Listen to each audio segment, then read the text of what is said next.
संविधान ने देश को 2 टुकड़े में बांट करके रखा है, एक आरक्षित वर्ग, एक अनारक्षित वर्ग। संविधान से ये दिक्कत है कि जो संविधान ने जो अधिकार दिए, जो छोटे लोग हैं जिन्हें ये तुच्छ मानते थे, जिन्हें हे दृष्टि से देखते थे, वो लोग संविधान में दिए हुए अधिकारों से ऊपर की तरफ उठने लगे हैं। इससे उनको दिक्कत हो गई कि कोई नहीं चाहता। उन SC ST OBC के लोगों को ये गुलाम ही रखना चाहते हैं कि गुलाम भी तो चाहिए इन्हें। पर संविधान तो सबको बराबरी का अधिकार अरे देता है। तो इसीलिए तो उससे दिक्कत हो जाती है। तो क्या देश को मनुस्मृति से चलाना चाहते हैं? हाँ, बिल्कुल चलाना चाहते हैं। और है इनकी तो सोच है। इनके लोग बार बार बीच बीच में कह भी देते हैं कि संविधान से अच्छी मनुस्मृति है, कहते हैं इनके लोग। संविधान बदलने की भी बात करते हैं। बिल्कुल कहते हैं। तो ये तो जो संविधान प्रेमी है, ये उनको देखना है कि हमारे संविधान को कोई छेड़ ना सके, हमारे संविधान में कोई छेड़छाड़ ना कर सके, हमारे संविधान को जो कई हजार साल की तपस्या के बाद SC ST OBC को जो ये संविधान मिला है, ये एक पुस्तक नहीं है, ये उनके जीवन की एक संरचना है। और इस संरचना को जो बदलेगा, अब हम लोगों को उसके खिलाफ खड़ा होना पड़ेगा। अब आरक्षण बचा ही कहाँ है? अगर तुम ये सोच लो तो आरक्षण बचा कहाँ है? क्योंकि आरक्षण सरकारी नौकरियों में मिलता है और सरकारी नौकरियां खत्म हो गई। तो यही तो सोच थी कि अगर तुम आरक्षण खत्म करोगे, RSS की सोच है ये कि अगर तुम आरक्षण खत्म करोगे तो जिनको आरक्षण मिल रहा है वो सड़कों पे आ जाएंगे। ऐसी व्यवस्था करो कि आरक्षण खत्म भी ना करना पड़े और स्वयं खत्म हो जाए। अभी आपने देखा था पिछले साल या उससे पहले साल सरकार ने अधिकारी नियुक्त किए थे, उसमें आरक्षण लागू किया था क्या? नहीं किया। वो IAS की पोस्ट के बराबर है। उसमें सारे RSS की सोच वाले भर दिए। RSS ने 4 इंस्टीट्यूट एक ऐसे बनाए हैं जो फ्री रहना, खाना और कोचिंग दे रहे हैं। और वो केवल ये दे रहे हैं कि वो सिर्फ IAS की ट्रेनिंग करा रहे हैं, IAS और IPS की। ब्राह्मणन के गांव में आके तुमने मतलब जो करो वो जो तुम्हारी बाकी सजा है। हाँ, तो इसीलिए तो पीटा जा रहा है कि ये बढ़ कैसे गए, पढ़ के ये आगे कैसे बढ़ गए, हमारी गुलामियां करो। देखिए, जब तुम किसी का अधिकार छीनोगे तो उसको मिर्ची लगेगी। उनका वे अपना एकाधिकार मानते हैं कि कथा करना और इनसे जो है दान लेना, ये हमारा अधिकार है। तुम दान कैसे ले रहे हो कथा करके? यादव तो अपने आप को छत्री मानते थे। वो जब अखिलेश मुख्यमंत्री पद से हटे और उनका जो मुख्यमंत्री आवास था वो गंगा जल से धोया, तो थोड़ा सा तो उन्हें तब समझ में आया। फिर कन्नौज में एक मंदिर में चले गए तो मंदिर धोया। तो अखिलेश ने सोचा कि ये हमें शूद्र मानते हैं। तो अखिलेश ने जाके उसी गंगा में हरिद्वार में डुबकी लगा दी, फिर संगम में जाके डुबकी लगा दी। तो अब इनकी नजरों में गंगा जल जो है वो अपवित्र हो गया।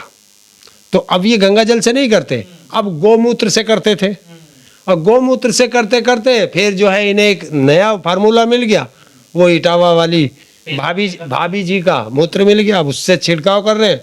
हो सकता है आचमन भी आगे से उसी का चलने लगे। अच्छा, आचमन भी उसी का ही होगा? भाई, जब वो उनके लिए शुद्ध है, वो तो उन्हीं ब्राह्मणों ने कहा ना, मूत्र मांग करके उससे ले करके और उसके ऊपर छिड़क करके कहा कि अब तुम शुद्ध हो गए। तो शुद्ध चीज का तो आचमन किया जाता है। जैसे गंगा जल शुद्ध था, उसका आचमन करते थे। गोमूत्र का ये लोग आचमन करते हैं। देखिए, जो धर्मशास्त्र के लोग हैं, धर्माचार्य हैं, उनको धर्म का ज्ञान है, वो धर्म पे बात करें। और वो धर्माचार्य जो है राजनीति में भी घुस रहे हैं, धर्म पे भी घुस रहे हैं, वो जाति में भी घुस रहे हैं।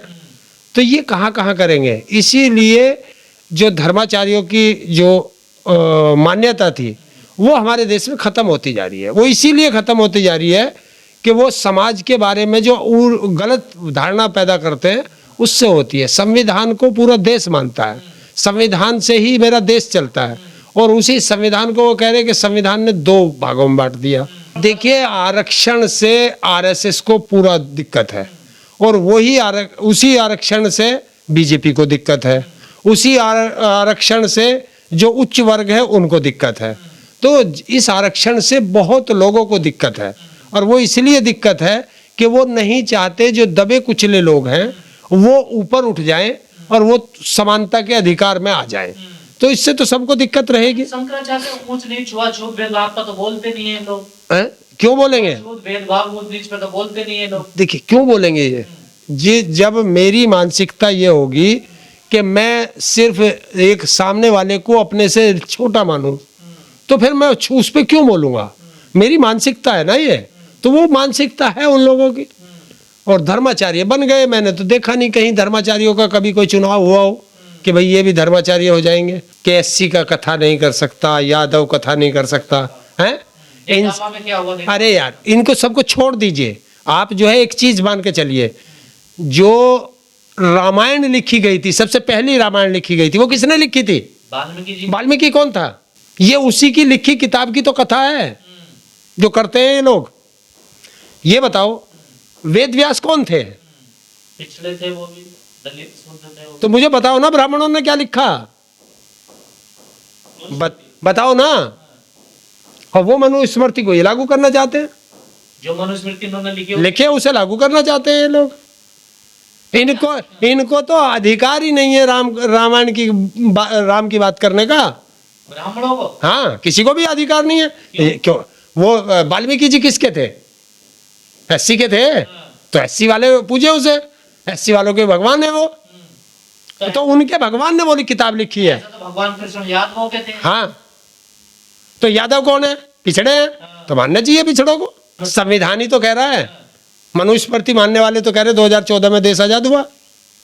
कहते नहीं तो इस जो 2014 से देश को आजाद मानते हैं वो भारत की संसद में बैठे हुए हैं, बैठे नहीं। बिल्कुल बैठे हैं। और उस संसद में बैठे क्यों बैठे हैं वे? संविधान की वजह से। संसद जाएंगे संविधान की वजह से और बात करेंगे मनुस्मृति की। अधिकार चाहिए बाबा साहब के संविधान से और बात करेंगे मनुस्मृति की। अधिकार रोजी रोटी चाहिए बाबा साहब के संविधान से, देश में उद्योग लगाएंगे बाबा साहब के संविधान से, लेकिन चंदा देंगे मनुस्मृति वालों को। यही तो सोच है। ये संविधान के प्रेमी लोगों को ये सोचना चाहिए। तो अंधभक्त है वो कुछ भी कह सकते हैं। जिस देश में 80 करोड़ से ज्यादा लोग 5 किलो अनाज पे जी रहे हो, वो विश्वगुरु बनेगा? विश्वगुरु देखा तो है, कोई आया है क्या साथ में? राहुल जी कहाँ तक ठीक है? विरोध ठीक आप कर सकते हैं, किसी की बाल काटना, नाक रगड़वाना, उसे पूरा टॉर्चर करना, ये कहाँ क्या है? ये जब तुम्हारे यहाँ कानून व्यवस्था है ही नहीं तो फिर तो कुछ भी हो सकता है। यूपी में कानून व्यवस्था नहीं है तो ये जो आपके बाल काटना, नाक रगड़वाना, मूत्र छिड़क करके शुद्ध करना, ये अगर कानून व्यवस्था है तो ये हुआ कैसे? हुआ कैसे? तो ये यादवों को हिंदू नहीं मानते हैं लोग? ना, कौन कह रहा है यादव को हिंदू मानते हैं? सीधा हिसाब, अगर ये मंदिरों में जाना छोड़ दे, दान देना छोड़ दे, तो ये घुटनों पे आ जाएंगे। हम लोग दान कथा सुन सकते हैं, हम लोग कथा कर नहीं सकते। ये कौन से संविधान में लिखा? क्योंकि मैं और चीज को मानता ही नहीं। जब मैं पैदा हुआ तो मेरे देश में संविधान लागू था, तो संविधान मानो जिससे देश चलता है। जो धर्म शास्त्र है, धार्मिक पुस्तकें हैं, उनका सम्मान करना चाहिए। अगर आपको उनमें से कुछ अच्छा लगता है तो ग्रहण कर लो, आपको ये लगता है कि नहीं ये खराब है, उसे ग्रहण मत करो।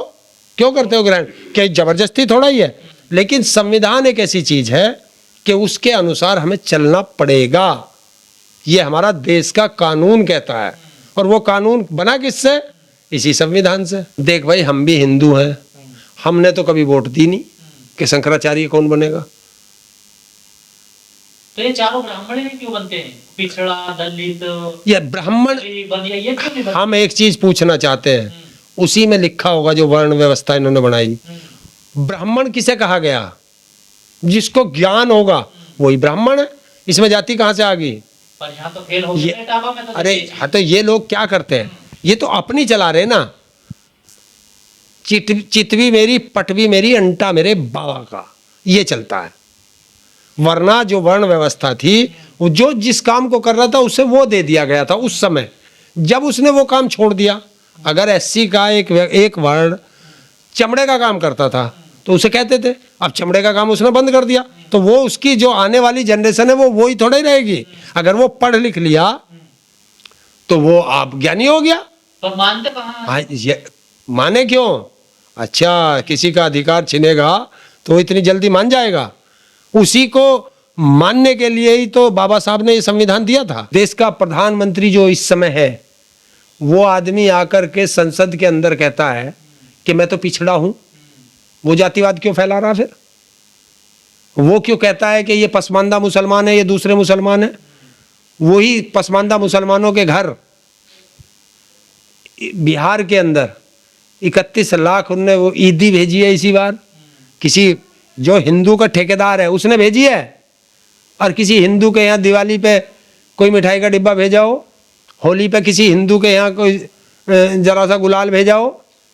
तो आपके देश तो तुष्टिकरण, चीजों से तुष्टिकरण से चले गए। देखिए, भी होगा देश में। ये जो धार्मिकरण तुष्टिकरण की राजनीति है, ये सब कुछ कुल मिला के संविधान को बदलने की एक रणनीति है कि रोजगार इनके पास है नहीं, और अगर तुम रोजगार मांगोगे तो डंडे मिलेंगे। आप जिस यूपी में बैठे हैं, यहाँ पर 5000 स्कूल बंद कर दिए गए। तुम स्कूल से क्या होता है? शिक्षा आती है, और शिक्षा आएगी तो तुम पढ़ लिख लोगे, पढ़ लिख लोगे तो सत्ता से सवाल करोगे, सत्ता से सवाल करोगे तो सत्ता डगमगा जाएगी। अनपढ़ रहोगे तो ऐसी कांवर ढोगे और कच्छा पहन पहन के डंडा लेके सड़कों पर उड़दंग करोगे। नौकरी तो तुम्हें मिलेगी नहीं। ये तो ढाबों पे खाना भी नहीं खाते, ये तो भंडारों में खाते हैं। तो फिर भंडारे क्यों लगा रहे अगर उसमें देखे जा रहे? और क्यों खा रहे हो? क्यों? प्याज भी नहीं खाते हैं कावड़ी। कौन कह रहा? वो सर्टिफिकेट दे कि हम जीवन में हम मीट नहीं खाते। जो ये इस काम को कर रहे हैं, अभी देखना जब कांवड़ खत्म हो जाएगी सब मीट की दुकान पे मिलेंगे। लेकिन लहसुन प्याज आप किसी मीट की दुकान पे जाके खड़े हो जाइए एक दिन के लिए, और वहां देख लीजिए कितने हिंदू मीट ले जाते हैं, कितने मुस्लिम ले जाते हैं। ईद के दिन कितने मुस्लिमों के घर ये लोग मीट खाने जाते हैं। लहसुन प्याज डाल दिया गलती से सब्जी। जब देश की वित्त मंत्री खाती नहीं है, तो वित्त मंत्री ने कह दिया मुझे प्याज और लहसुन से कोई मतलब नहीं है।